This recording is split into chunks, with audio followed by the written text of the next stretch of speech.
Hi. Well, this is super awkward because I said this to you earlier, but the recording fucked up. And I don't want to say it to you again because now you know what it is and it's super cheesy. But so everybody else can hear, I had a really hard year and I've been really lonely and I've met a couple of friends and the people, just a few, and they've been so wonderful and I've been so lucky that they've made all of this loneliness worth it. And you're one of those people. Okay, bye. Okay, bye. Okay. No, it's funny. Like I feel like we connected and like just like kept talking. But it Yes. was funny how broken up it would get because like you would have a crazy busy day Yep. and then I would too. Like, Yep. but for different reasons. Oh, no, that's what I told you. I was just mad at you. Uh, I've been furious. Well, what's funny is I think I originally hit you up to do the podcast, and then we just became friends. And then I didn't ask you to do the podcast because I just like it's. I'm such a dick with like friends of mine because I'm like they can do the podcast whenever. You know what I mean? Yeah. But we're finally doing it. Thank you for being on the show. Thanks for having me. I'm excited. I'm Yeah, no, excited. me too. Well, okay, so we have to start. I'm not gonna fucking narc you out from earlier. No, I am. So I'm recording this at 7:30 at night, which, as you know, I'm usually in bed by now. I just ate dinner. I'm so full. I just kept eating because I'm so tired. And then, but I'm doing this because we tried to do the interview at noon. You in a McDonald's parking lot on an outdated iPhone. And then when it was breaking up, you had the balls to be like, hey, is that your side or my side? The audacity, right? I was like, is it me? Really? Are you sure it's the McDonald's parking? I'm really close to the ball pit, and usually there's good Wi-Fi there. Are you sure it's not you with your mic and podcast setup that you do twice a week? Yeah, I'm like, oh, you know what was funny about that whole situation? You couldn't see, but I looked over next to me, and there's this dude with like pretty cool looking dreads actually, but his car was like a total mess, and I could tell he was like hella using the Wi-Fi. What? That's great. I'm like, it's your fault. That's fucking. Oh no, no. I mean, you know, My fault. Sorry about I didn't even know McDonald's Wi-Fi. I used to I would use so I never used Wi-Fi on the road. My big thing on the road is knowing where the good bathrooms are. hmm McDonald's was never one of them. That was like I'm completely fucked and there's nothing. Starbucks good. My favorite move for all of you people who travel for jiu-jitsu or fighting or whatever, my favorite move is you go to a hotel, you wave to the lobby guy because usually they're used to people being dicks about like check-in and stuff. You go, hey man, you march past, you use the lobby bathroom, and then you walk out with a free cup of coffee. That's actually really smart. And you It's the just have to, with confidence, be like, hey, like, you were there earlier with to- someone.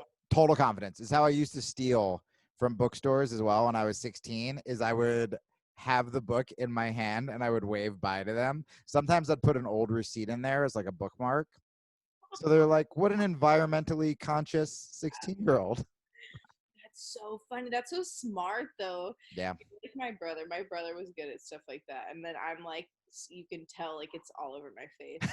Like, hot with everything. So I'm like, I'm not even going to try. That's because you're sweet. You're kind. And I was a shitty one time I was telling my mom that story. We were in a Barnes and Noble. I was an adult. And I told my mom, I was like, hey, this used to be like my grift. This used to be what I would do. And she was like, well, if you ever do that with me. And I was like, Mom, I'm an adult now. But then when she said that, I was like, well, now I have to do it. And so I'm like a grown ass man with my wife at the time, straight up take a book and we're walking out. And my mom goes, Jamie, where'd you get that book? And I'm like, Mom, we're doing this. And she goes, no, I'm not going to be a part of this. I'm not going to be a college. I'm like, we're doing this. I'm like, bye. I like waved to the Barnes and Noble guy. And Mom was like, no. She was so mad at me. But it was worth it. Okay. So the hotel trick is one. And then, yeah. And then if they ask, you just say you're waiting for someone else. But the hotel lobby, also good. And this is gross, but this shows how good of friends we are. If I brought a girl back to the hotel, on the road that like I didn't really know, and I had to poop, and she was sleeping over, and I'm like, I can't. It's bad enough we've seen each other naked and we just met. I'm like, I'm not pooping in this hotel. I would say I had to make a phone call, and then I would go to the same lobby bathroom, and then I would poop down there. I would poop in the lobby bathroom. So for all you fucking road hounds out there, there's two uses for like a Hampton Inn bathroom that otherwise never is used. They're always really clean too, because why would anyone use that lobby bathroom? They go to their room. Exactly. It's really that's really smart though. I know.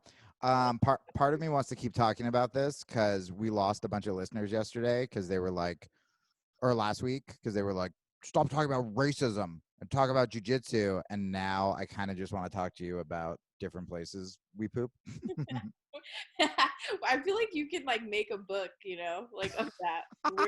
Like how everyone poops. Yeah. Poops with all the animals. Yeah, but this time it's just like a scared divorced man who just doesn't like pooping in public. It's fun. Like my mom's gonna be mad if she ever listens to this, but she like has like a fear of pooping. Like, oh, she's not gonna be mad because she just made a friend in me because I support her. She can't even like poop at a hotel, like we'll be staying in our own hotel room, and she's like, she has like poop anxiety. Oh, I do too.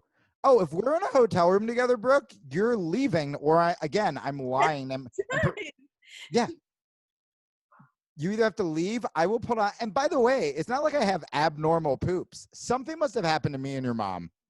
Yeah. When we were kids that I have said, because one of my brothers, like I never showered in high school. If I had to poop at high school, guess who's going home sick? I am.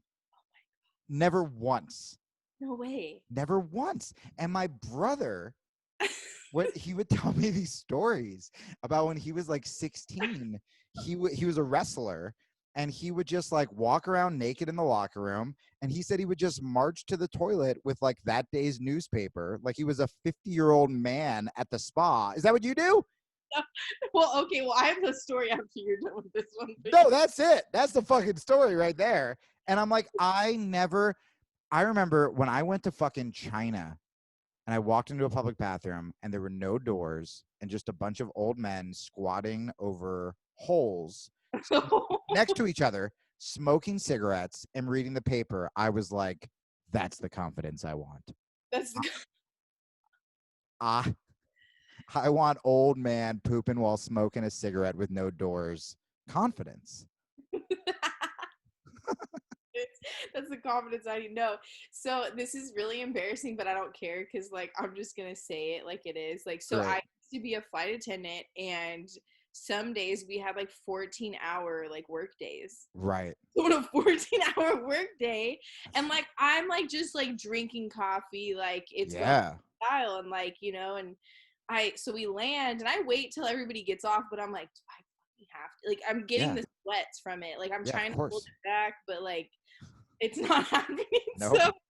So I go, I'm like waiting for everybody to get like off the plane. So I end up like doing it in the bathroom, like pooping. And one of my flight attendant friends, or he was one of our only male flight attendant at the time, he goes to the back, he opens the door, and he looks dead ass in my eyes, and he's like, the spray? And he had an accent. He's like, the spray? He's like, it's in here.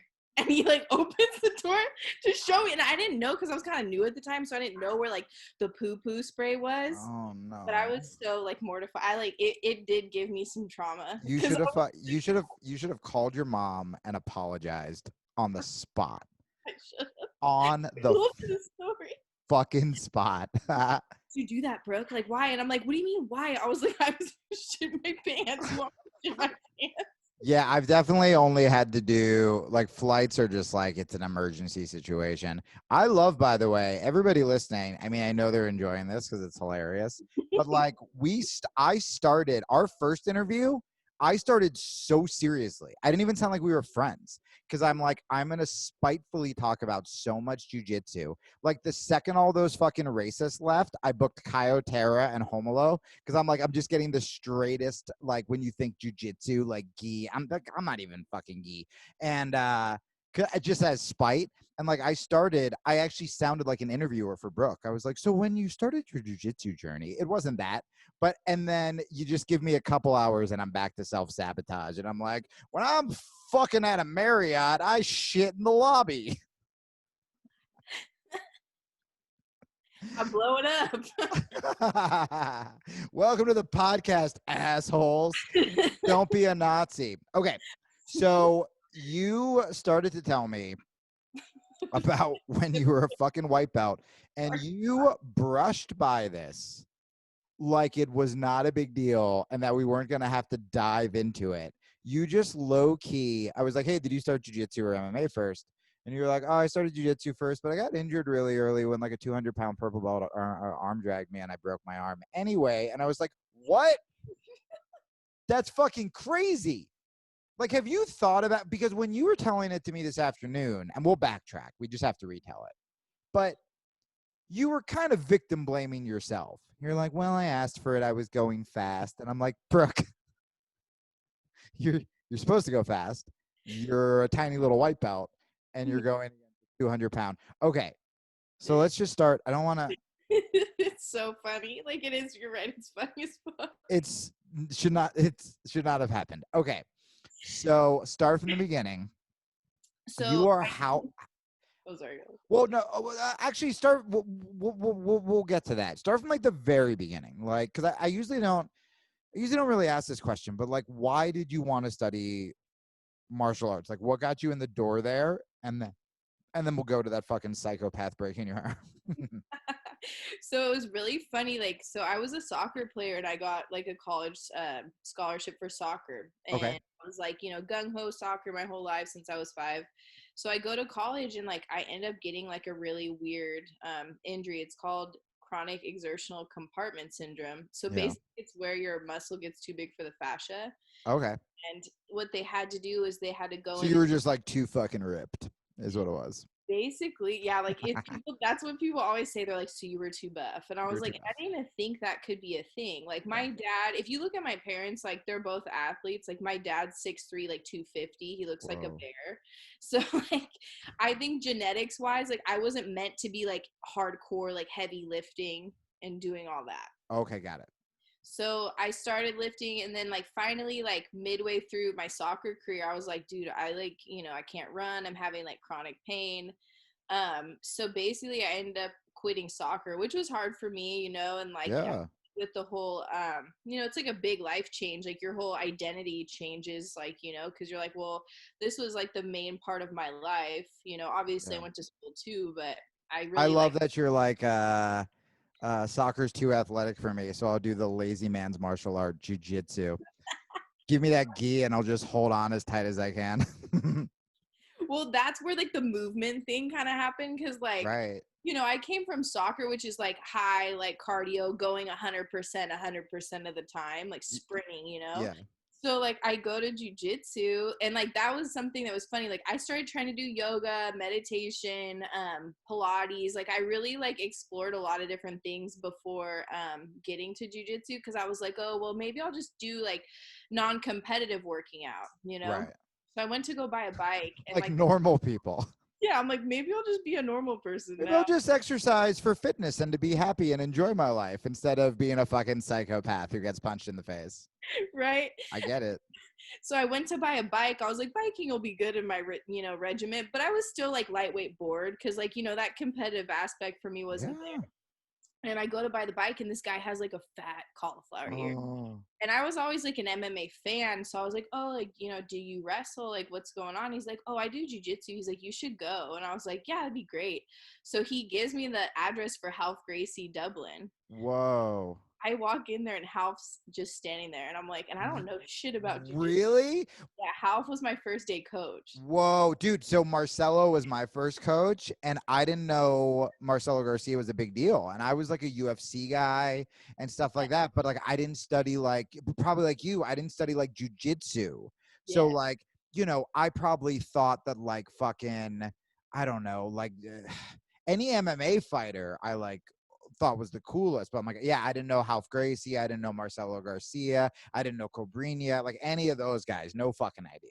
yeah, and that's like me. Like I kind of learned late. So I'm 21 years old. Like I'm in my senior year of college, right? So I'm Yeah. like, like finishing up school, and I walk in, Half's there, and he's like, "Hey," and I was like, "Hey." I was just gonna try a class, And he's like, how like he's very like Brazilian, very abrupt, and I was like, I just want to try a class, and it was just me and him in there at the time. He's like, okay, and so I'm like, all right. He's like, put this on. And like, I was like, cool. And like, and then from there Nuts. it was like madness, like he was like, like he was my coach like for the first consistently for like the first year.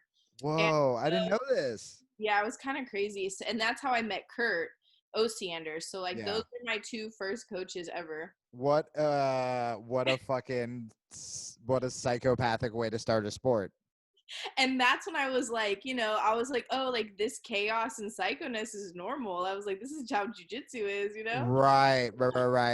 Oh my God. Yeah. You like walk into like some like other Gracie Academy and start dropping hard F bombs. You're gonna realize that is not the way it goes. So wait, hold on. So when you say like madness, like what are some like how? Because I don't have any Half Gracie stories from this podcast really. Like, do you remember like what are some of the crazy kind of like Half Gracie white belt training experiences or like positive things he told you, but also like crazy things, or was it just a fucking blur? So I mean, it's all pretty clear in my mind still. It was really It's all burned in like a nightmare. Like a cigarette burned to the forehead. so pretty much because like so this is what happened like the first like day like I was with him. He's just doing traditional stuff like armbar from guard, like Right. but I'm doing 100 reps, right? Like a lot of reps. And he's Is like, he like showing you how to do it, or is like you'll figure it out? no, he's like very like meticulous, like Cool. you fucking do it, and if you Right. don't do it right, then he like once he started to get comfortable with me, he started like hitting me on the head with these knuckles like this, like he's like, dumb motherfucker. He started calling me like a dumb Portuguese because what are you? And I was like, I'm Portuguese and Irish, and he was like, oh, you dumb Portuguese, and like you just like punched me in the head, and Holy I was shit. like, okay, like and then like so he's making Portuguese, man, they get fucking, even in Hawaii, people would make fun of Portuguese. And I'm like, come on, guys. I know, and I didn't know because, like, and then he explained later, obviously, like Brazilians and Portuguese people, like that's like oil and water, Sure. culturally. But yeah, so You're he's like, I wish you told me that before I fucking signed the waiver and started paying you, you fucking asshole. so You he's like, didn't tell me our people were warring. I would have maybe found another gym. yeah. So it was funny because he's like, like he's very militant with the drilling.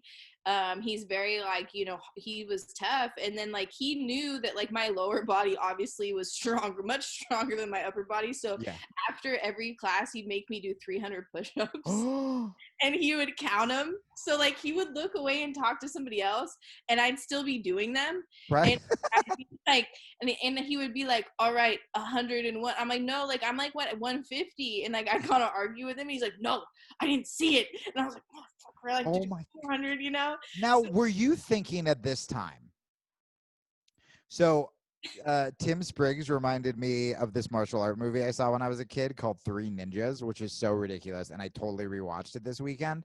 And I tweeted, oh man, I wish I had a Japanese grandfather because the grandfather was Japanese, these kids were being trained as ninjas. And so like same thing, they would be woken up with like, like a stick to the head and like learn all these cool ninja tricks.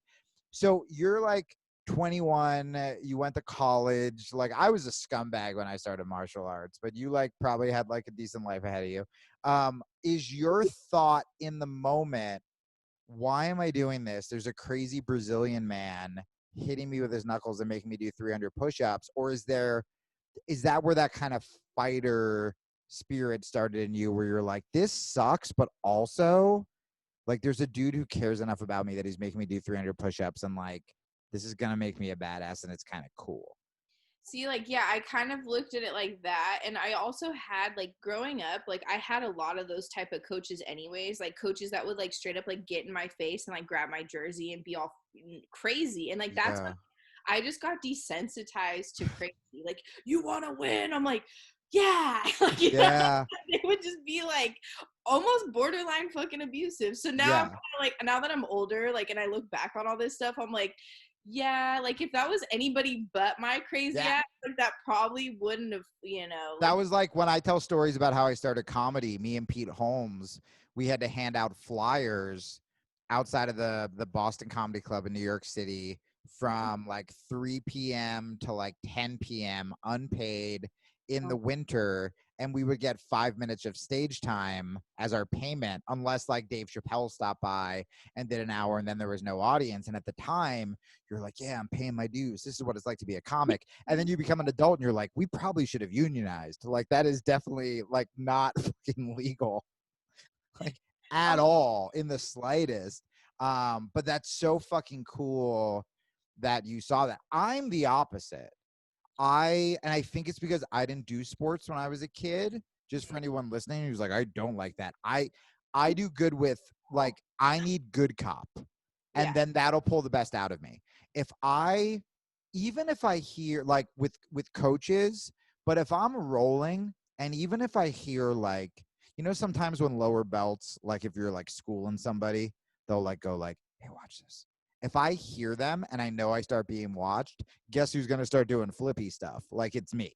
Like yeah, suddenly I just become so much looser. I'm doing cartwheel passes. I'm doing flying shit, and I'm smiling. My hands are down if I'm boxing.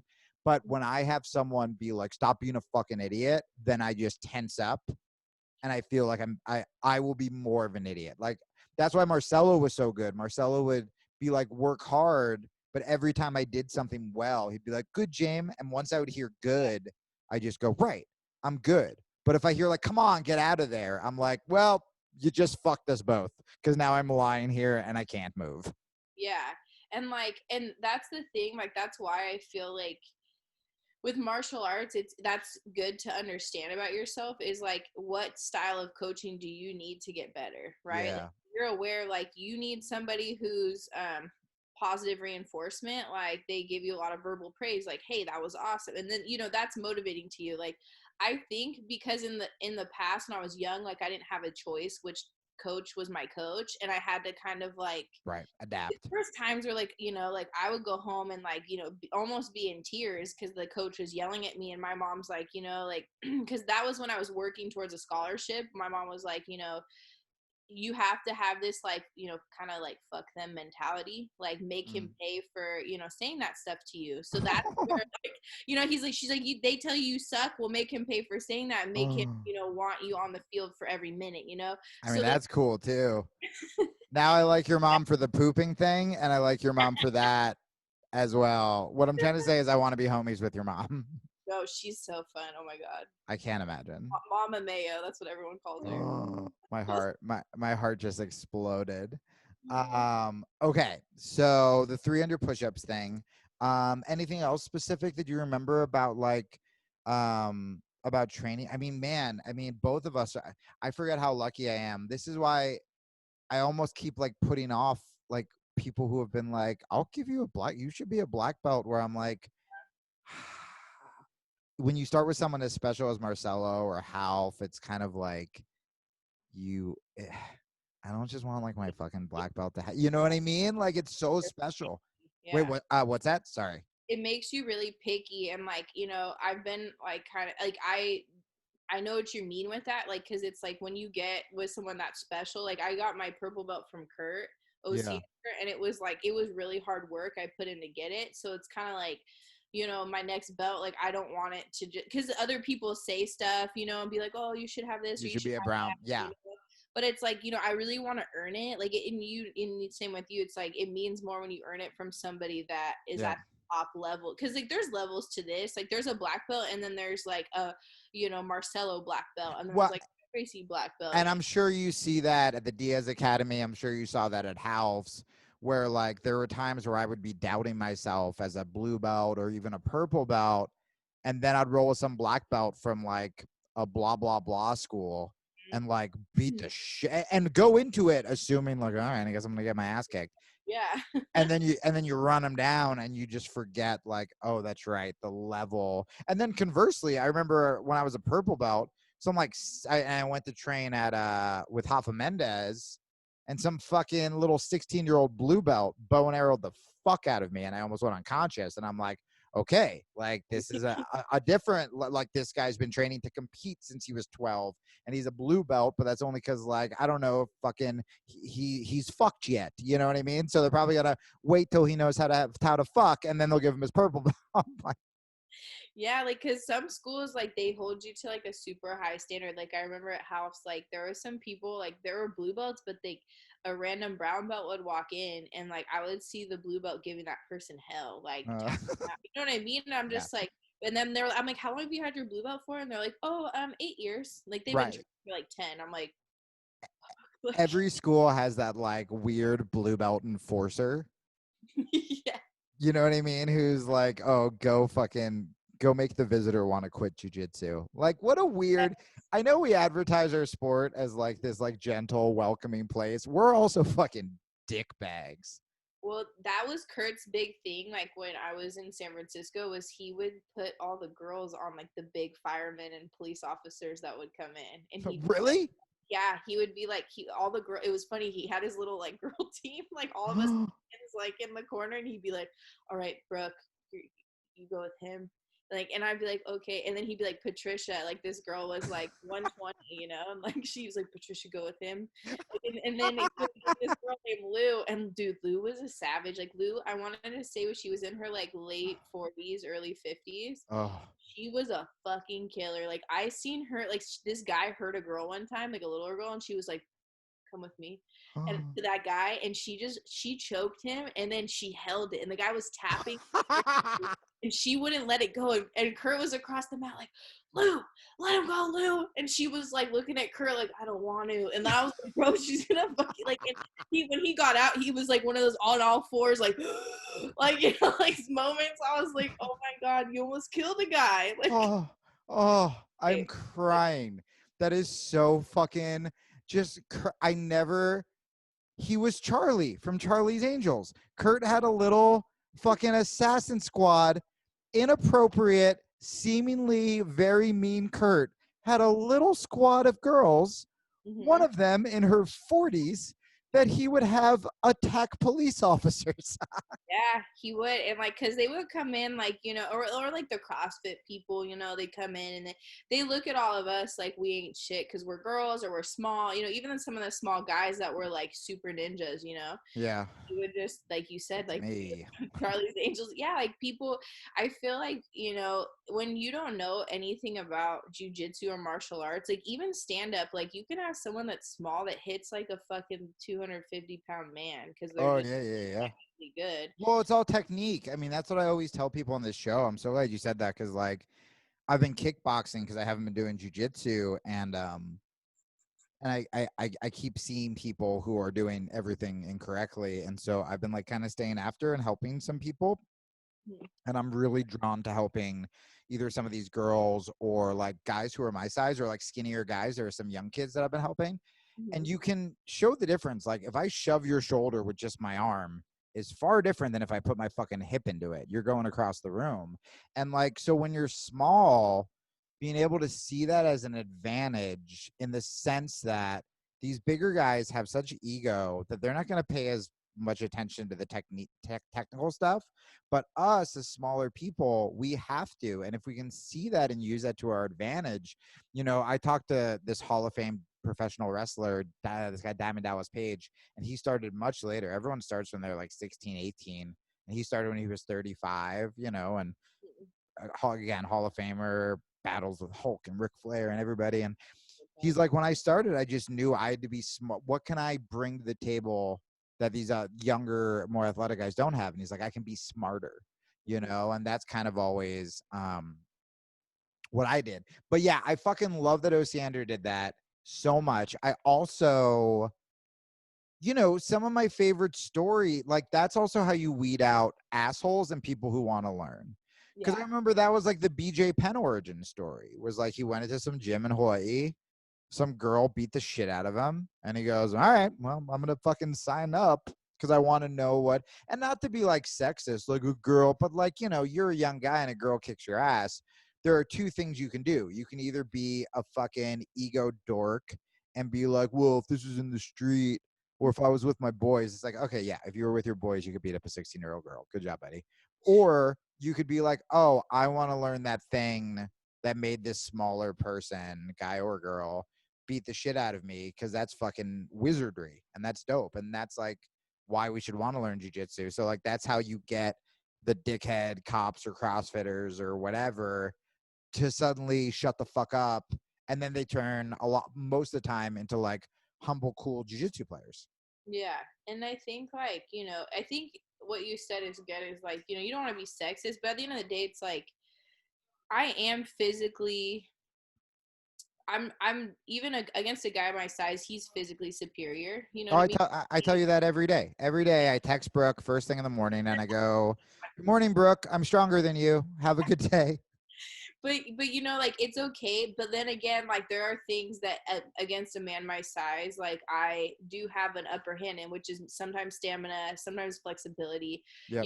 But it's like instead of like using like I'm one of those people that like I respect people that come in and want to train hard with me, and I always take it as a compliment. Like Sure. obviously the big guy that hurt me, like that was malicious. Like now I You understand that he was being older. you Like were a white belt. Yeah. but there's guys that are just like I'm gonna use like because I respect her, I'm gonna use my full strength because like not full, you know what I mean, like full strength when pressure wise versus Marcelo would always put me with the girls who were visiting and uh I would because I could go hard and aggressive without being like spazzy and even using my strength. Like it'll still be like fucking fast move for move for move for move. Um without like I'm not like fucking forearming their jaw and like dropping all my weight down or yeah. whatever. And like I tell guys like when I roll with them because I can tell like they're not sure how to approach me sometimes because now that I'm not a white belt, I'm a purple belt, like I can see guys like in their minds like the wheels are turning, like how do I deal with her? And like I tell them before we roll, like if we don't know each other, like hey, like feel free to use your full strength, like but like treat me how you would treat a guy my size, Yeah, yeah, yes, exactly. just treat it, Exactly. and I'm not gonna get offended. I'll appreciate because I do train for self defense too. Like because if I'm out in public and somebody wants to come and try to like assault me, I can't be like, hold on, pause. Can you use 50% strength? Like what I mean? That's Yeah. not gonna work. And you know what? You start in guard, sir. Yeah, like I can't manipulate the role. So like when I talk to a guy and I can tell he's nervous, I'm like, hey, like just roll how you'd roll with like like a guy my size, and Yeah. it's like you, and I tell him like it's like you telling me not to use flexibility. Like I'm more flexible than you, and I'm not gonna like tell you don't use full strength. You're not gonna tell me not to Yeah. use full I speed. mean, I guess the only difference is like full strength, he could injure you if he's spazzy too, you know? I mean, but once you get to a certain level, like if I like when I rolled with like fucking I've rolled with like Hadra Gracie or like Yuri Samoes is a good example. And like Yuri can go fucking hard on me and drop all of his weight because he also knows what the fuck he's gonna do and Yeah, he's not gonna injure me, or like Bernardo, even though I know they're not using their fucking full strength with me. But yeah, I totally know what you mean. Two things I want to say off that before we circle back is one will be my anti-woke confession because this show has been very proudly progressive and not even progressive, just not racist. But I will say my one beef with women that I roll with that I've never said on the show and I never thought I would say on the show. But what I was gonna say before that, what were you talking about? the full strength thing. Yeah, nah, fuck it, I'll just say it. Yeah, My the biggest problem, and I don't know if other guys have had this, is when you have the girl who tells you not to go hard and you go, yeah, of course, obviously, whatever. And then she tries to fucking murder you. yeah, And I'm just like, I'm going to get injured. Like, I either have to stop rolling or I have to fight you with all of my might because you're being a goddamn lunatic. Well, that's what I'm saying. Like that's what makes me mad when people do stuff like that because I've had that happen to me too, where like I roll with, I can tell this person's like smaller than me, or whatever. I'm Yeah. like they're less experienced, and they do that. They're like, oh, um, be careful, I have an injury or like something. Yeah, guys do that shit all the time too. And I'm like, okay, like, and I'm super empathetic, and then they do that. I'm like, okay, well, that's kind of a cheap, like, I think it's cheap when people do that. And when I see other girls do that, like, that's where, like, I mean, I posted this the other day and it offended some people, but I'm Oh like, I'm boy. a real purple belt. I'm not you don't need to term me as a girl purple belt, a female purple belt. Right. And that's how I want to be looked at. Like, like I said, like roll with me how you'd roll with a guy my size. Yes, there's a size difference, but I feel like I'm not going to be that girl that's like, don't go hard on, like, you know what I mean? Like, you can't Yeah, this yeah. way, And by the way, that's an overall ego thing, not a male female thing. Because I just remember one of my coaches once, he went to visit the Gracie Academy when Huron, and I love this, and I learned so much from this, even though some people would make fun of it. The keep it playful thing. I'm watching Huron like flow roll is one of the coolest fucking things ever, especially with these like big ass black belts who are like bringing it. But one of my coaches went with one of their black belts, not a Gracie, just like some random dude who got their black belt from there. And he was like, the guy was going harder than anybody I've ever rolled with. And then my coach was like, do I still keep it playful? Like, you don't know what to do. Like, if you agree to do a flow roll or a light roll and they start spazzing out, you're double fucked because you're like, well, I want to start going hard, but then I'm going to look like an asshole. So I always just have to stop them. And I go, hey, are we going easy? Because if we're not, I literally just had to do this in kickboxing recently. Yeah. I go, hey, you're coming at me like we're in a fight. Like I had to stop a Mhm. grown man. And then I was like, if you want to fight, we can fight. Yeah. And I say that with love. I just need to defend myself because I'm not going to go light, especially if I'm smaller. Because if we go light and we're smaller and they're being a fucking spaz, guess what? I get injured. And Yeah. like, that's not cool. Yeah, and that happened to me the other day. It kind of sucked because like I'm just going to this open mat and like I'm trying to like create like friendly rapport with people. Yeah. I go in, I don't know anybody, and they don't know me. So I'm this guy's like, "Hey, you want to roll?" I was like, "Yeah, for sure." Like, and I'm being very gentle and nice because like he's a blue belt, so I'm like, I don't know where he's at. He could be a ninja blue belt. He could be Yeah. great. So Yep. And I'm first day when you go into a place, I always do that. I what always go like cues. I go so light to the point where they think I'm like either not good or not trying. And then when I turn it up, they go, "Oh, okay." And that's kind of what happened. So like he grabs me like very like I can feel the grips like very aggressive. I'm like, okay, like I can still chill, like it's not a big deal. And he tries, he starts like kind of like really like kind of frantic. Like, I don't want to call it spazzy, but it was very strong. So I was like, okay. So I just like do like my traditional like very basic shit. Like I get mount. He tries to just like full strength Go like crazy. me like crazy off of him, but I'm like, oh, your arm's extended, okay. So then I like get the arm and I'm all slow about it. And I start to just like, and it's literally like I can count like one Mississippi, like two Mississippi to 10, and I'm Yeah. extending it. And I'm like, okay. I'm like, wow, he's pretty flexible. And then all of a sudden I hear him scream, tap, like, like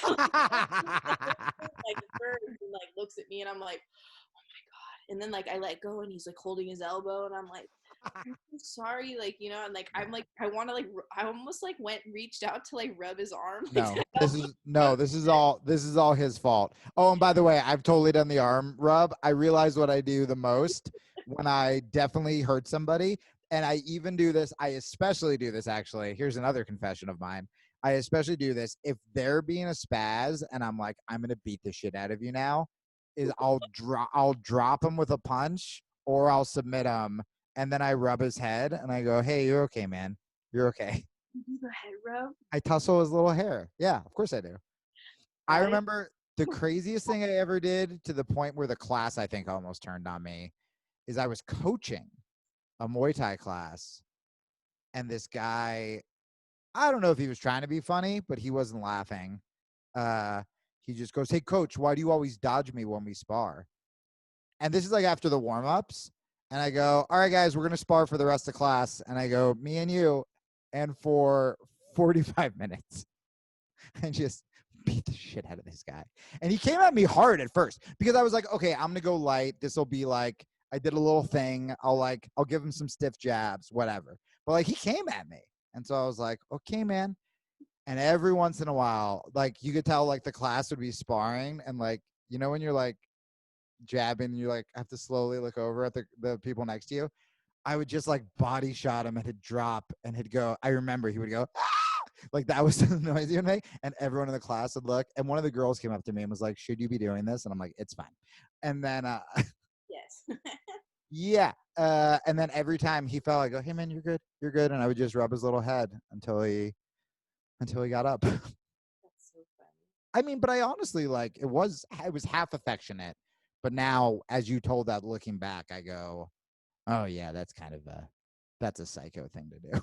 Almost like rubbing salt in a wound. Like you just got fucked up and now someone's gonna like, but like that's like what the guy told me because like the rest, like what you were saying, like the rest of the class was looking, and then I told him after, I was like, are you guys gonna beat my ass now? Because like that's in my head, I'm like, I just hurt your friend, you know? So the guy, this purple belt came up to me, he's like, you want to roll? And I was like, okay. In my mind, I didn't say it out loud, but then after class, I was like, hey, You're like, like, here it I'm really comes. sorry, like I hurt your friend after we rolled. And it was a good roll. It was a hard roll with that guy. But then like after class was done, I was like, I'm really sorry I hurt your friend. He was like, don't be sorry. He was like, that was his fault. I watched the whole thing. And I was like, oh, okay, thank God. I was like, because in my mind, like how it would go at where I'm from, Yeah, like, Brooke, because you come from abusive schools. no. I'm like, this is normal. I'm like, I like love Are that. you guys all gonna beat my ass now? I fucking love / I want to like hug you and be like, hey, Brooke, like you're okay. You're safe. But I also think that's so badass that you're like, oh, this is the part where all of you guys just like Me. fucking curb stomp me for like tapping out your blue belt friend.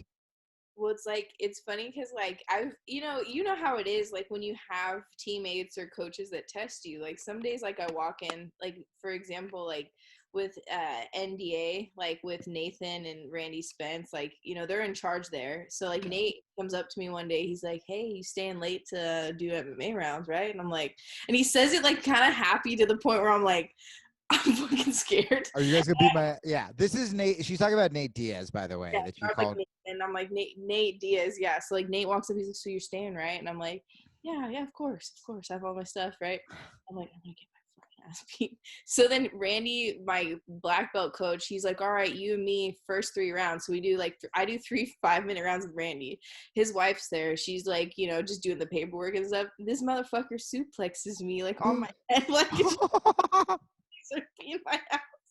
And she's watching like, and she keeps doing her paperwork. So I get my ass up for 3 rounds. Like he TKO'd me once. Like I couldn't even get up. He's a legit black belt. So I'm like, Yeah. oh. And so I try to get up, and then Nathan's like, oh, you want to go? Like in this like the same tone, and I'm like, yeah, I do. Yeah. And like 5. Then I had to do 5-minute rounds with him while Randy's yelling, what are you doing? What the fuck was that? And I'm like, I don't fucking know. I'm fighting one of the top fighters in the world right now. I don't know what I'm fucking doing. What is sparring? Because I got to be honest with you. I've met a lot of famous people in my life. I've been friends with a lot of famous people in my life. I think the only person who, if I met, I would just like throw up or ejaculate. It's Nathan. It is Nathan Diaz. I'm just like, since I was a fucking kid, man, I mean, have just like idolized the shit out of that guy. I remember the first time I met Ariel Helwani. This is before Nate and Nick got popular. It's when, you remember when it was cool to shit all over them? And everybody, the mainstream press, the fans, they would just be like, these kids are fucking dumb. These are whatever. Yeah. And it was around the time that like Rogan would get me into UFCs. Mm-hmm. And Ariel, I don't think was working for I mean, ESPN wasn't a thing for MMA, but he wasn't like him and Dana White were still kind of adversarial. Like Ariel was like this little scrappy independent reporter, and like him and Dana didn't like each other either. Shit was different back then. Yeah. And I saw Ariel at the Las Vegas airport, and I go, "Hey, man, I think it's really cool that you don't like shit on the Diaz brothers. And we just talked about how much we love them and how we could tell that they're really good guys. And like me and him both wanted to try to like figure out a way to like interview them. And then this, you may not know this. I mean, you might. Rogan talks about him a lot. I was really good friends with the Rolling Stone journalist that everyone thinks it was a conspiracy that he died. His car blew up, and they think he was killed by like the Pentagon or the FBI because he was the one who got General McChrystal fired when he wrote this piece for Rolling Stone, kind of outing them for being these like asshole guys. And but he was a friend of mine, and he was a UFC fan, and he used to come over to my place in Brooklyn, and we would watch fights together. He wanted to retire, and me and him wanted to write a book about kind of like the outcasts of MMA, you know? Yeah. And Nate and Nick were obviously like top of the fucking list. And so I'm just such a huge, I've never really talked to you about Nate because we're such close homies that like, I don't know, it was always weird when like people would just ask me about Robin and like I was just like, you don't give a shit about me, you know? But like on a training level, I mean, just like with Half, like what's it even like, what's it like sparring that guy? What have you fucking learned from that guy? It's just so fucking cool that you get to do it in a semi-abusive situation. Yeah. Like I mean like it's like Nate is like the perfect example of like somebody that is gonna really fucking push you and like he's on me like the whole round he's on me, you know, whether it's like the feet, the clinch, like he's like Just completely, that nonstop. yeah, constant, and like there's constant things going on, but at the end of the day like he's never like one of those people that's like being malicious, like being a jerk. Like he's letting me work enough, but he's also like making it super difficult for me to do things, you know. Right. But it's really fun, and like I've rolled with him in the gi and like in no gi. I'm like, I love rolling with him because it's just like I said, it's just so much like cool transitions going on. Yeah. I feel like I think people don't understand like how good he really is like in jiu-jitsu, like because like they see him in MMA, but like I don't think they really understand like what his jiu-jitsu level is, like really is, you know. I mean, that last 30 seconds of the first Conor McGregor fight was some of the most just perfect, simple, chill, beautiful jujitsu I've ever seen, you know? Like everything. The transitions were just like it just looked like the easiest thing in the world. Yeah, like he teaches moves like in class, and I'm just like, oh my gosh, like, you know, like they're so like from everywhere, from guard, you know, from like half guard, you know what I mean? Like he just has like so much like cool like technique he shows, and like it's cool because it's like obviously rooted in Gracie jiu-jitsu, but a lot Yeah. of it too is like adapted to MMA, so it's like kind of the best of both worlds that I get to see. That's Because, cool. you know, like, and then the clinch, like people are like, you know how you see people like, you know, clinch and they put so much like energy and effort into it, and like you can tell like it's a lot of energy for them. Like when I feel like his clinch is underrated too. Like it's very like advanced. Like he Yeah. can like hold you in a position or hold other guys like in a way that's like it's wearing the fuck out of them, and it's for him, he's just like, yeah, I'm gonna fucking hit you with short Just shots, tap tap tap tap. Yeah. hold you there and your fucking life's hell, and it's So, so wait, so how would you describe, so you have like the Caesar Gracie foundation, but how would you describe sort of like his adaptive style, like what he has, how what he has brought to it, like what makes sort of like rolling with Nate like especially Nate-esque, like I just feel like, you know, I mean, he or has what he very teaches you? like slick like transitions to moves, like, you know what I mean, like it's like it's very minimal effort because I've rolled with a lot of black belts, and like I can still feel like their strength Yes. and energy Yes. being used, and I can feel him just like, oh, you gave me this, I'll take this, oh, you're gonna give me this instead, I'm gonna take that, like, and Yeah. he's so like fluid and smooth that like I feel like I'm working so hard and he barely broke a sweat. And like the way he gets into arm bars too, it's so funny. Like he has like the coolest armbar transitions, and then like Yeah. he has really good anti wrestling moves too, like Oh, that's switch cool. reversals and stuff that I'm like, I'm watching all these wrestlers, like, you know, they come in and are like, okay, like I always want, like, everybody always wants to go and roll with him, you know, and it's just funny, like he just kind of makes people, and it's funny, he doesn't try to, but he makes people look silly without even thinking about it because Yeah, his moves are just so geared towards like, you know, real, that's dope. you know. I mean, he's super talented, but do you think that that ties into jujitsu being an art in the sense that, like, just like you said, the second you rolled with that blue belt and you felt that grip, you're like, oh, this guy's gonna spaz out.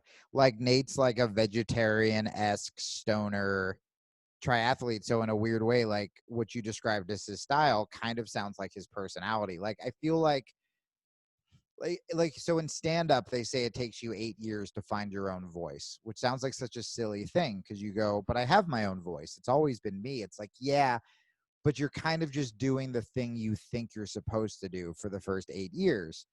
And I wonder if it's kind of the same with jujitsu too, where you're just kind of like, you're tense, you're scared, you're whatever, and then the more confident you get and the higher level you get, the more your own personality and your own creativity starts to shine through. You know what I mean? Yeah, I definitely agree with that. It's funny you say that because I think this year will be like 8 years for me coming up. Nice. Funny you say that because like I do feel like there's like that learning curve of like, okay, the first 3 4 years is like a lot of fundamentals, like you're, Survival too. yeah, exactly, like a lot of defending, like you're like getting fucked up and tapped out all the time, Yeah. and like, you know, Half just made me fight a 6-foot firefighter after making me do 500 burpees because he said I have tiny little girl arms. he would do that all the time. But I think what happened, like I think with Nathan and like Nick, like how they grew up in like such a tough time with MMA, and like the culture of MMA for them at that time was like it was starting to really boom, and I think they were thrown into the fire like really early, like really young. Like they fought like Mm, top contenders, like a lot of very seasoned, like, you know, competitors at a very young age, and like that's why I think they got a lot of criticism. People are like, oh, this. I'm like, bro, that guy's 18, like they're like right. 19, 20 years old, you know what I mean? They're purple belts fighting like the top contenders in the world, and like people Right. that are like, you know, like very well known now even still. And So everyone's rooting against them. And like, I mean, that was the thing that was so frustrating. It's like now it's a gimmick to be a trash talker. But what I always took from, Nick and Nate flipping people off and shit like that is because they were defending each other and defending themselves. And it really was like this system was against them. It was Stone Cold Steve Austin versus fucking Vince McMahon. It was, Dana White and them not wanting them to be superstars and kind of holding them back. And, the hypocrisy with weed versus steroids and how, you could be roided up, but you can't go fucking coach your brother because you had like pot in your system. Like there was just so much bullshit going on that I think they were just going by like fucking street rules. well, and I think too, like it's funny because before I met them like in the gym, like I never really understood fighting on the psychological side of things. Like I was always that, you know, dork that would show up to weigh-ins with their hands down and like smile in my opponent's face at weigh-ins, you know, and like people. Can I just say real quick, just to make you feel better before I every time I competed in jiu-jitsu and in Muay Thai, I would like walk to the mat trying to have a conversation with them, and I would be like mad that they didn't want to talk to me. And I'm like, what the fuck is happening? And yeah, I'm always like, I'm shaking everyone's hands. I'm like, I'm Jamie. And everyone's like, they're all angry with their hoodies and fucking sweatshirts. And that's why I always was like, maybe I could never be a fight. Like I love fighting with all my being. But yeah, I don't have that like that fucking mean switch. And actually, sometimes even in rolling, when I do flip that, sometimes I'll beat someone's ass, but sometimes I actually feel myself starting to make mistakes and I stop doing the things that make me good because the anger kind of puts them on mute. Does that make sense? So like the technical smart chillness I have, which makes me good, goes away when I flip that switch. Yeah. And like that's what I had a hard time with too, is like, you know, naturally, like, you know, my personality is like empathetic, warm, nice, you know what I mean? So it's like it's hard And like, I'm just happy to be there in general, and like Right. have Me people in too. front of me. I'm like, yeah, like I'm gonna do this. Like this is what I'm passionate about. It's Me so fun. too. But like when they were talking to me, like I would go to tournaments with like them, and they'd be like, hey, like you can't let them be comfortable touching you and shaking your hand and looking you in the eye and getting that close to you. And I'm like, oh, and then like it kind of put like a different perspective in my mind of like, okay, like it's like, I think you've probably heard this before, but like it comes down to inches, and like Yeah. once you get to the high level, it's like it comes down to like how much sleep you had, with how did you eat that day, little things like that. And I think that was part of it for them too, is like, um are you gonna let someone be comfortable and thinking, you know what I mean, them like, shaking your hand, giving you a gift, hugging you, and that kind of almost in your mind, in it, because I'm empathetic, if someone is approaching me like that, I almost don't come out like you're saying, like um with that killer instinct. So that's why I've had to kind of put this barrier up of like, and you always see them too, like after the fight, they're like hugging, what's up, like, like homie handshake thing after the fight. But before, it's like, like hand way up in their face, like don't get Yeah. fucking near me, like this is my space and I'm gonna kill you. And Do like I get that now. Yeah, you could actually give me some advice because I mean, not that I see myself competing anytime soon, but I wonder if I'm being honest with myself. So before I thought it was like, oh, I'm such a nice guy, right? Like, whatever. And I remember when I was in the first the first worlds I entered, in I made it to the semifinals, and in the semifinals, this guy who I ended up, he's a black belt now. I ended up training with in Los Angeles. He comes out and he starts fucking smacking my head. And in my head, I go, "What the fuck is this fucking guy hitting me in the fucking head? What an asshole!" And then I kind of realized, like, oh, it's because we're in a fight. And I had this moment where I go, I'm literally having this conversation in my head because I'm like, it's throwing me off so much. And because the first guy we shook hands, and the second guy we shook hands, and I just like smoked him.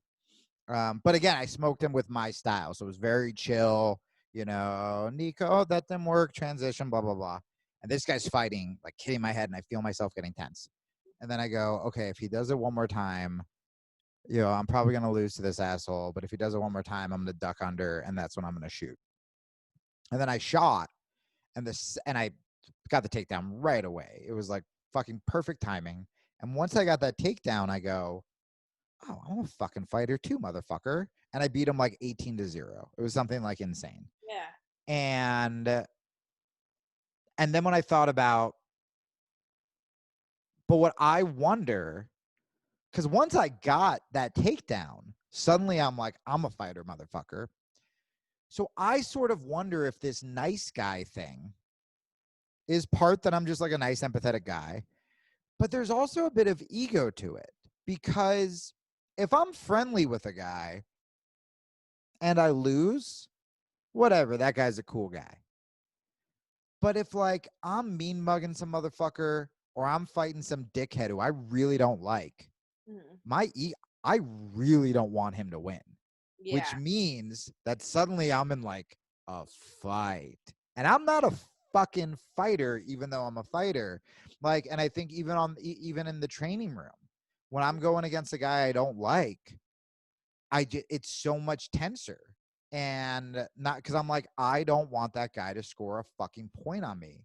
because fuck that asshole. But I don't fight as well, as opposed to some of the coolest submissions I've ever hit training have been on like fucking famous UFC fighters or black belts or whatever, because I'm having so much fun. And I've set the bar so low for myself because I'm like, whatever, he's a fucking famous dude, Yeah. that I actually fight better. So I guess like what I'm wondering is, one, do you think I'm right, where it's a little bit of fear and ego? And then two, when you do sort of like get into that fighter, mean mug, fuck that girl, she's not getting to my face, she's not bringing me a present. I didn't know that was a thing we did, but that's fine. And I love the idea that you like her. I'm like, I'm presenting you a gift. But then how do you combine that? I mean, Nate does it. Like, how do you then keep that sort of like chillness and not betray your game and who you are. You know what I'm saying? Yeah, I see what you're saying. Like, cause and you have to find that like happy balance. Cause it's like, okay, I get what you're saying with the ego thing. It's like it is easier to lose to someone you like, right? And Yeah. it's easier on your ego and like on your like just your justification of like, well, at least I lost to a nice guy. Yeah, we hugged before or whatever. Yeah, and like when you lose to someone that's like an asshole, you're like, fuck, I just lost to that fucking Yeah, it's asshole. that primal thing. That guy's a dick. Now he's gonna fuck my girlfriend. Now he's gonna. It's horrible. Yeah, and it's like really bad. And like even with those L's, like I've lost to people that I like and lost to people that I don't like. In both ways, like I feel like you just have to lose like graciously and be humble and just, take the L and keep moving on and not Yeah. hang over it as much. But when it comes down to like, how do you have like a balance between like being relaxed but also being focused? I think like the whole like not getting in my face and like not getting in my personal bubble, because like whether it's good or bad, some girls, and the present thing I brought up because I seen some girls at Bellator weigh-ins like giving each other flowers and lays, and not in my mind, I'm not gonna lie, I was like, these motherfuckers like lame, like, but I was like, all right, like I guess like that's your style, but don't come at me with that bullshit. Like if some girl was like coming to hand me some flowers, I would still be like fucking fist in the face, like we'll do that after. Like you can give me those flowers tomorrow. Like you know what I mean? Like Fist in the face, but while holding the flowers still. Just tuck it in between my thumb and first finger, please.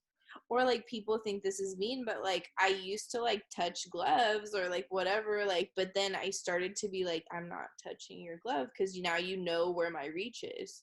You know Oh what my I'm God. saying? I never even thought about the reach thing. I I thought you were going to say, because then it feels like almost like practice or sparring and you want to like level up. But I never thought about the reach thing too. when I'm taller than a lot of girls in my weight class. So like, even like with like jujitsu, like, like I don't really want you to know where my range is. Like, Yeah. I don't want you to know how long my arms really are. Like, Right. So like that's where like I'm not being a dick. Like I just don't want you to have any edge up on me. And like I don't want you to feel comfortable around me. Like when you see me, you should be shitting your pants. Right. Like Right. You should be running for a Hampton Inn lobby. exactly. You should be. And like it was funny because so like the last girl I went against for combat jiu-jitsu, Elvira, like I think she's amazing. Like we're like actually kind of friends now. Like Yeah. she ended up beating me in the regulation, but like before She's that, beating everybody. exactly, like I'm like she's like the top of the top echelon of black belts, right? And before the match, like there was some tension, like and she's I didn't know anything really about her personally. All I knew was she was one of the top black belts, all this stuff, right? But she'd never been hit before. So like when she seen me, like I can tell, and she even admitted this to me later, she was like, I was fucking terrified. She was like, you were about to hit me, I've never been hit, I don't know what the fuck is gonna happen. She dropped like all of her like stuff she was holding it, like the team meeting or the fighter meeting and stuff, and like Yeah. it was like kind of tripping. And then afterwards she was like, I don't want to do that rule set ever again. She was like, that was fucking I did it. yeah, like it was fun, but I did it. And that was one of those things where like I was kind of like, I'm not gonna lie, being a little mean to her before and being a little bit like Well, especially if you know, or if you can sense she's already intimidated by the fact that you're adding strikes in, yeah. Um, And I feel bad, but then now we're homies, I'm like, hey, like well, and that's the thing because it's after the fight. I want to ask you real quick, two things, but and then I'll let you go, and then you just got to come back on all the time. This has been so much fucking fun. For me, I hope it's been fun for you as well. so fun. Great. I'm so needy. So the with combat jiu-jitsu, when you said before you like briefly kind of mentioned self-defense, do you think for jiu-jitsu people, I think even the people who say they're hobbyists, most of us started it for self-defense. There aren't many people who don't do jiu-jitsu and also have a subscription to Flow Grappling. You know what I mean? Like there are people who watch UFC and then eventually like wander into a gym, whether it's jiu-jitsu or MMA. But like if we're talking jiu-jitsu purists, you're not talking about like, oh, I was watching the IBJJF Open in New York City on Flow Grappling, and you've never trained jiu-jitsu, right? So even hobbyists, I believe, are doing it a lot for self-defense, to defend their family, you know, whatever.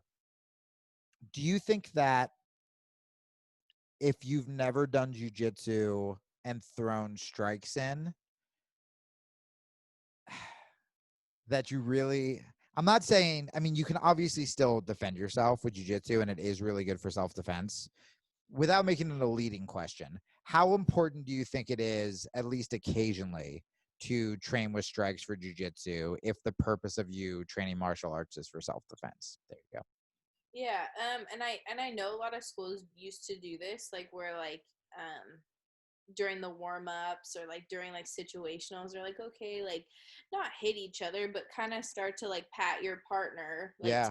more of a sense of urgency to move, because you know like jujitsu and MMA and jujitsu and sport is very different. You know, like I like am very like now this year I've been like playing a lot of guard, but like in MMA it's like, you know, should you really be playing a lot of guard? You know, Right. so it's kind of like, or like, should you be in deep half? And I feel like there's like you can use adaptations for all of it, but I think like the sense of urgency is much higher like when you add the strikes in, and for self-defense purposes even, like let's say somebody has a knife, like you know you see like a lot of people, you know, like even like adding those questions in of like what if this person has a weapon, like one Yeah. of those are a lot of these what ifs that I mean, people. if you're fucking mounted on a guy, Mhm.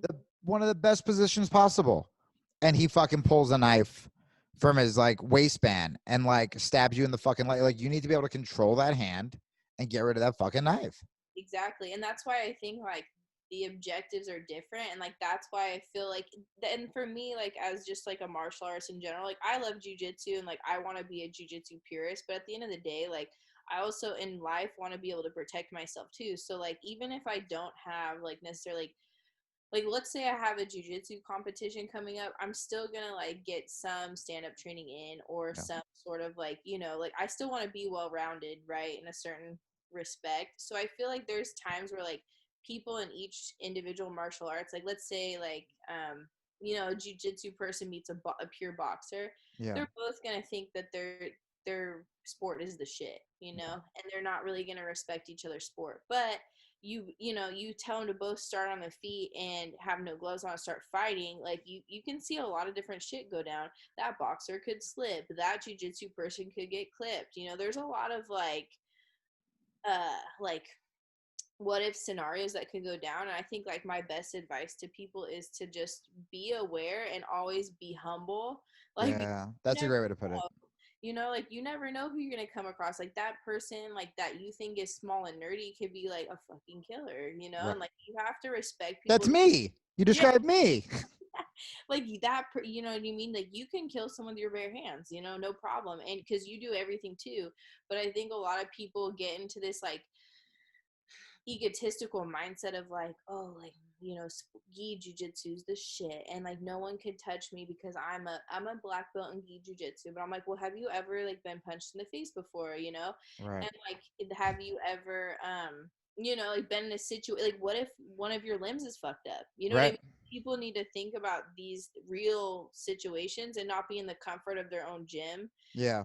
you know, and like the comfort of their own little like sport and ego, you know? It's No, like that's great advice. That's such great advice. One more kind of, this is less of a friend question and more of like, no, I mean, it is because actually I really, so do you know this guy, Danny Marks?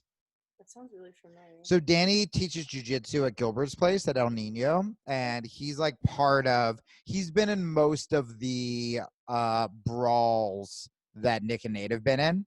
Uh, um, it's been like him, Crone, Nick and Nate, like, you know, and Danny's like me. He's like, he's this old punk kid.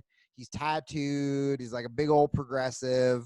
Um, and he's he's in fucking Nick and Nate's squad, and he has that toughness.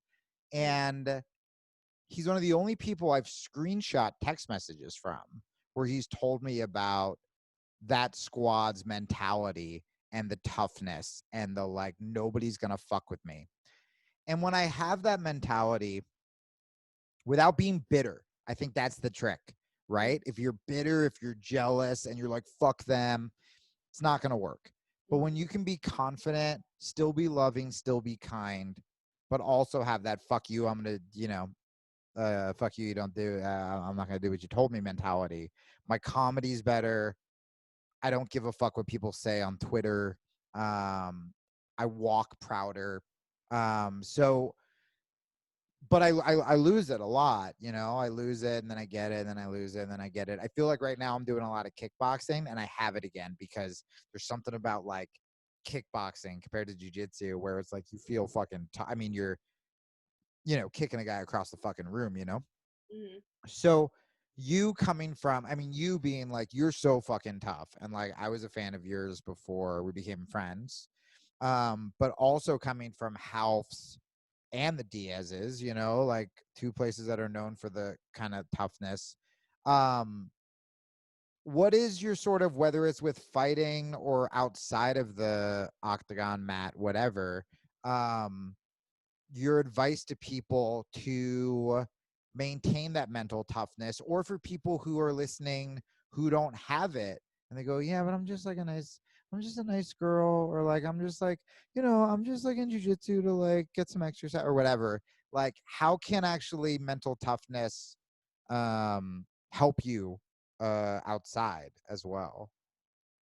I think like mental toughness can help you just like, I mean, it sounds selfish, but like, really like refocus on yourself because when you are nice, usually you're empathetic and thinking about the others around you before yourself. Oh, Brooke, And like, yeah. yeah, exactly. Like when you're nice, you're always like, the reason you're nice is because you think about like, oh, like I would like to help so and so. I want to do this and make their life better. But when it comes down to like mental toughness and creating this boundary of like, I have a job to do and I need to get that done. And like, I'm sorry, like I can be nice later, but you got to move out of my way right now so I can accomplish this. You're That's the where like best. I think it does Yeah. help, because like if you move out of my way so I can accomplish this, I can help you more after that. You Yes, exactly.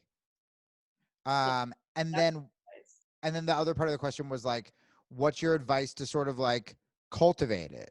Um, let's say in the ring, or let's say, so that's why you need it outside, right?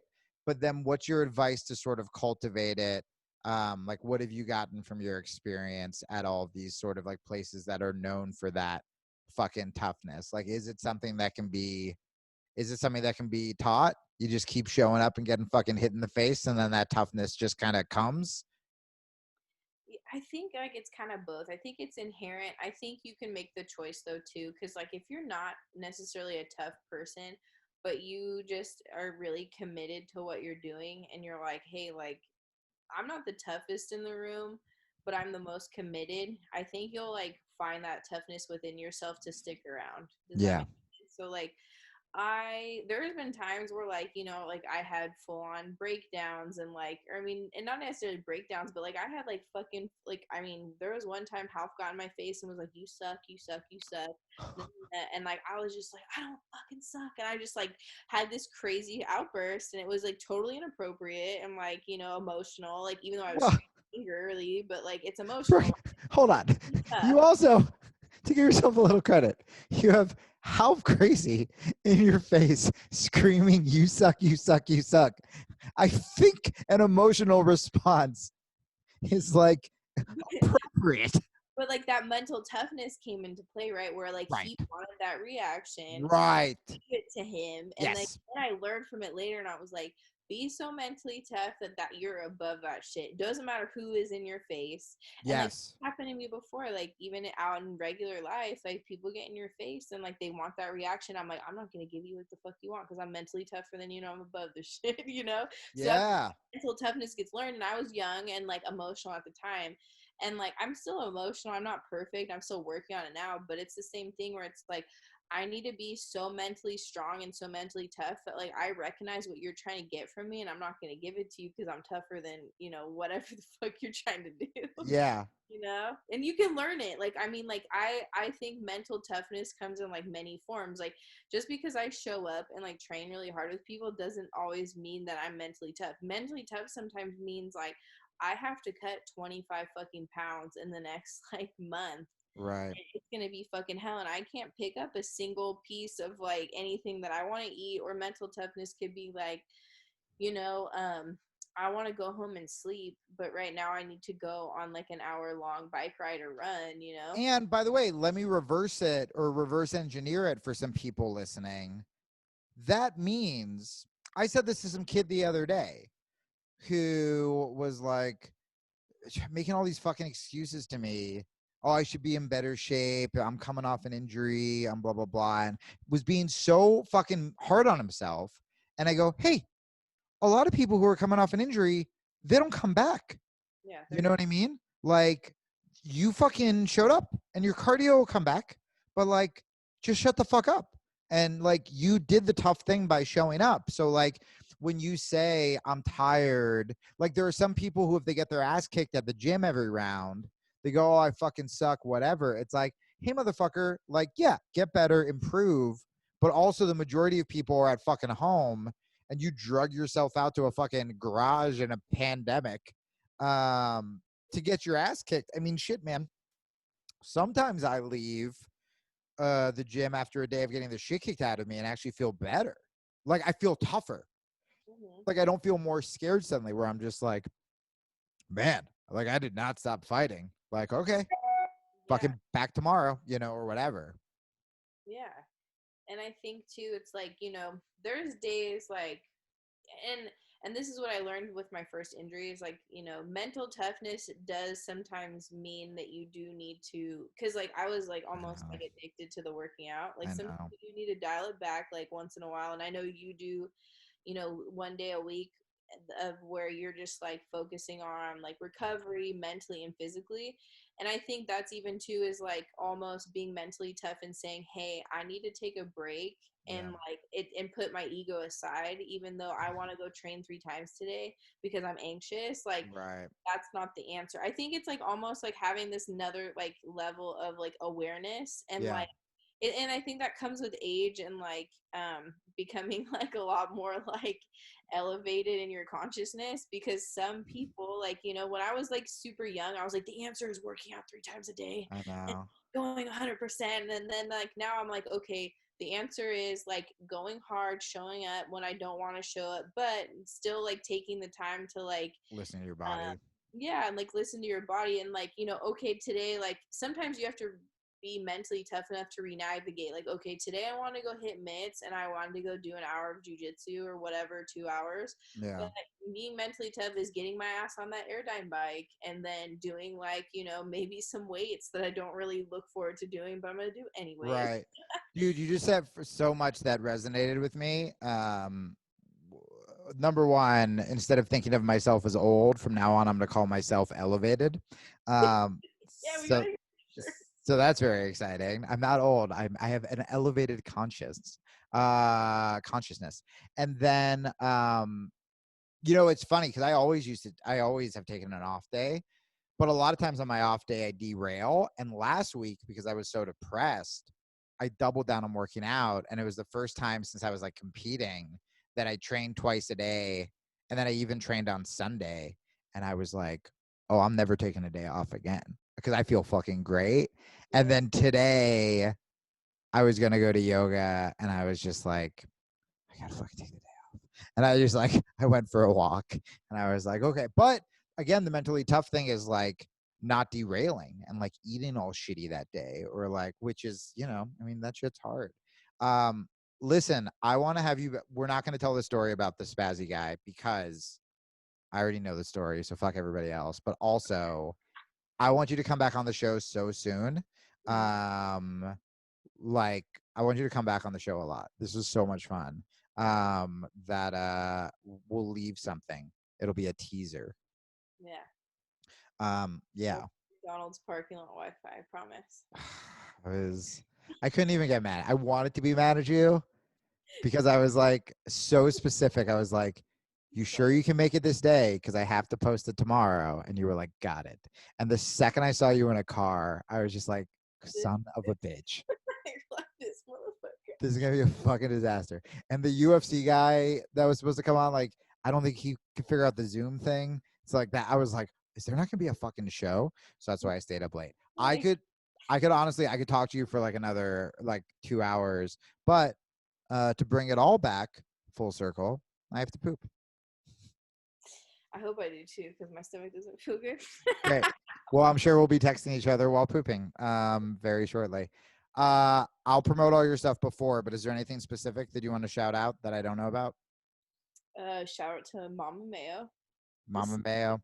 So it is dedicated to you. We're both gonna go poop in your honor. With a candle lit beforehand. That's what she would want. Great. Perfect. And then I also dedicate this episode to Leo, my bunny. He'll be on the next episode. I'll bring him on. Shout out Leo. I will freak out. Hey, I had a panic attack about moving to Austin when I saw a bunch of bunnies the other day, and I started crying and being like, I'm leaving you all here, even though all I do is scare them. And like, they're probably like, oh, good, the sad divorce guy's gone and isn't going to be like scream shouting Taylor Swift in an angsty haze. You'll see. I think you'll see a ton in Austin, though. I think there's a lot. There's Hello Turtles too. Were you the one who sent me the picture of the bunny and it just looked like this like fucking scary ass like? I mean, I sent you a picture of mine. No. Your bunny's great. Someone was like, "Look, Texas has bunnies," and I was like, "Ugh!" It was just like some fucking like mutant fucking. They did not look adorable like these ones. Haggard. Yeah. They were like, it was a little rough. It was strip club during the day shift. Let's just. Oh my god. Please send me that picture right now. Yeah, I'll dig for it. Brooke, I love you with all my fucking heart, and let's do this again really soon. Yes, let's do it. Sorry about McDonald's parking lot Wi-Fi. All right, I'll talk to you later. Okay, bye.